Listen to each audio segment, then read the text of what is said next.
Bismillahirrahmanirrahim.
Teman-teman sekalian, bait-bait kasidah itu ditulis dan dirangkai oleh para ulama adalah tentang pengakuan dosa seorang hamba.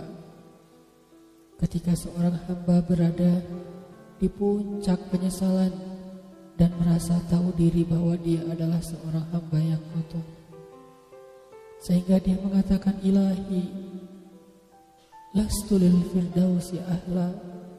Ilahi, sesungguhnya saya tidak layak masuk ke surga Firdaus.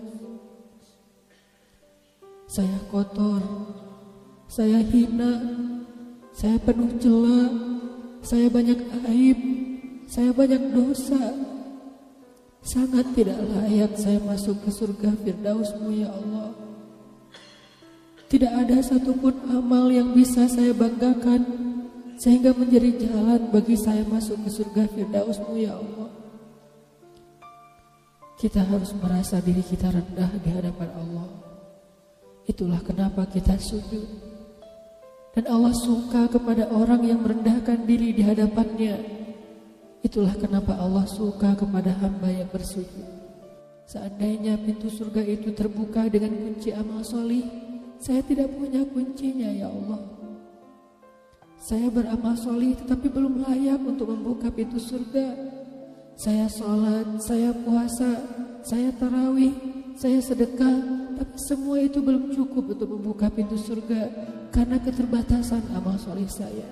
Masih banyak kesalahan dalam amal-amal yang saya kerjakan karena saya bodoh ya Allah. Lalu bagaimana nasib saya kelak di akhirat ya Allah?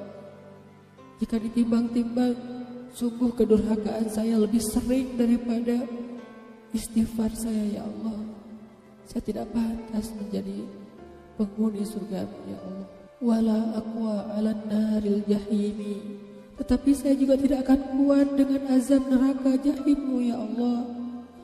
Karena sesungguhnya tidak ada satupun dari makhluk-Mu yang sanggup merasakan azab neraka. Semuanya takut kepada neraka-Mu ya Allah. Jangankan 1 tahun, jangankan 1 bulan, jangankan 1 hari, sedetik pun tidak akan sanggup ya Allah.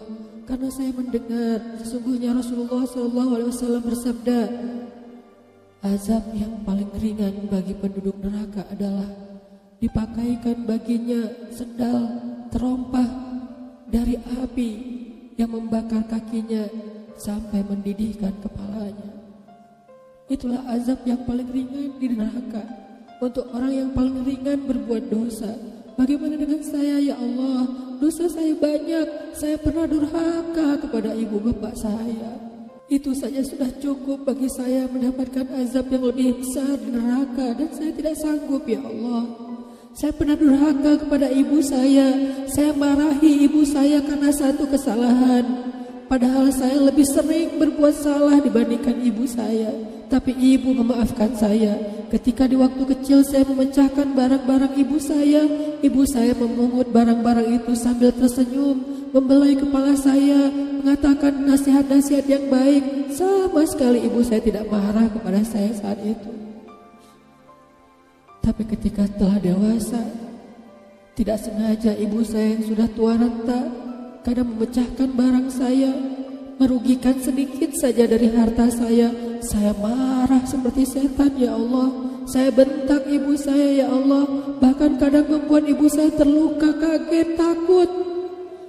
Pantaskah seorang ibu merasa takut terhadap anak yang dia kandung 9 bulan, yang dia lahirkan dengan taruhan nyawa, yang dia susui dengan darah dagingnya, yang dia didik, dia jaga, yang dia berjaga di malam hari tidak tertidur demi untuk menjaga anaknya dari seekor gigitan nyamuk?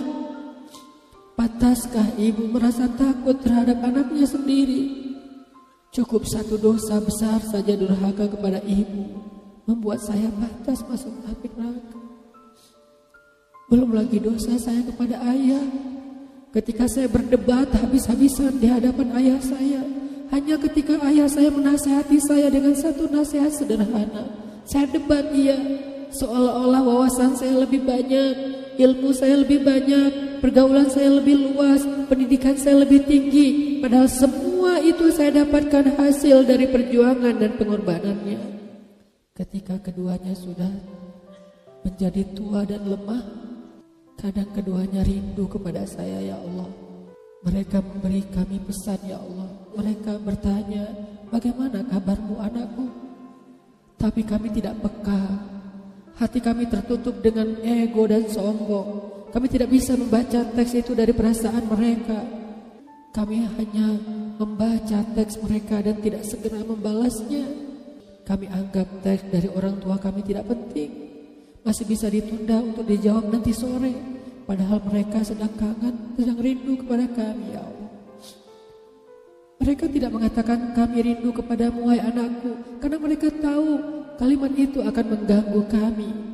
Kalimat itu akan menjadikan hari kami tidak lagi mudah. Kalimat itu akan merusak konsentrasi kami dalam bekerja. Kalimat itu akan menghalangi banyak urusan kami, sehingga mereka menahan diri. Mereka hanya bertanya apa kabar kami. Lalu kapan kami berbakti kepada mereka ya Allah? Sampai seusia ini kami masih merepotkan mereka ya Allah. Kapan kami akan berbakti kepada mereka? Rasanya kami lupa. Entah kapan kami pernah memijat kaki mereka setelah mereka seharian bekerja.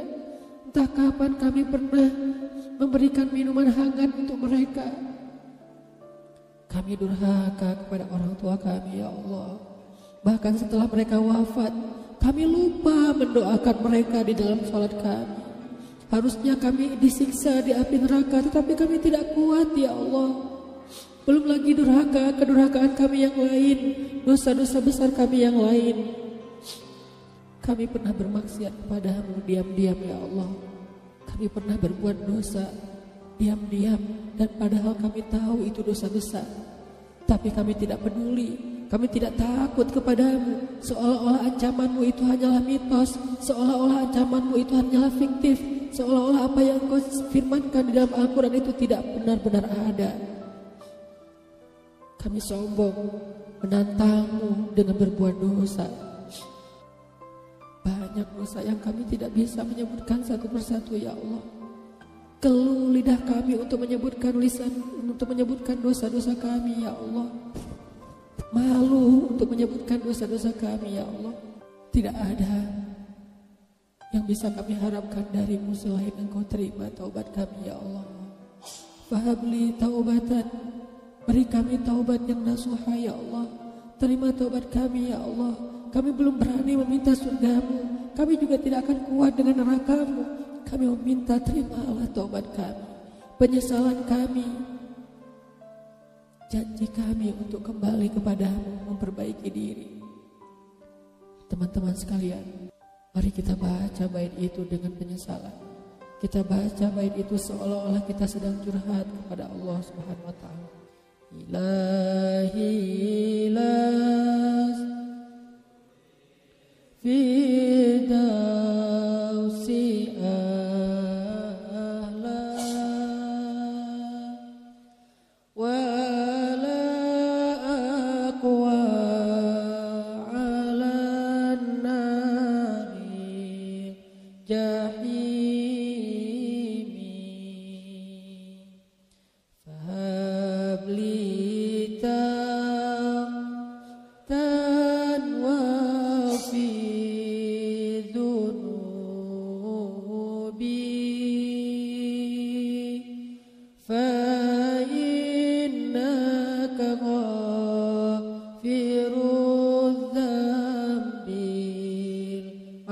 الرحيم